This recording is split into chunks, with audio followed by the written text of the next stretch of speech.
Hey everybody, happy Thursday. It's a beautiful day.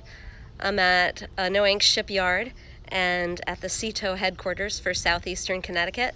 We're going to be heading out on this boat behind me very shortly, and we're going to take it out. It's slack tide right now, so we're going to wait a little bit for the tide to be outgoing at about 10:30.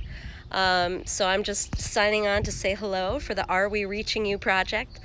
Thank you to CETO for making this driftwood drop, and also thank you to Southeastern Connecticut Cultural Coalition for the Reiki grant I was awarded for this program. Thanks for everybody who took part, and I'm really excited to share this launch with you. So check back in around 10:30, and we're going to be launching the driftwood then. In between, I might be showing you some of the beautiful area that we live in. Let me turn this camera around if I can. All right, so this is where I am. Here is our boat. And we're gonna be heading out into this gorgeousness. We are so fortunate to live in such a beautiful area.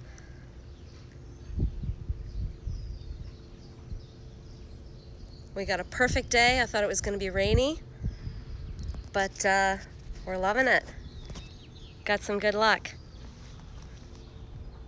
All right, check back in about 10:30. Until then.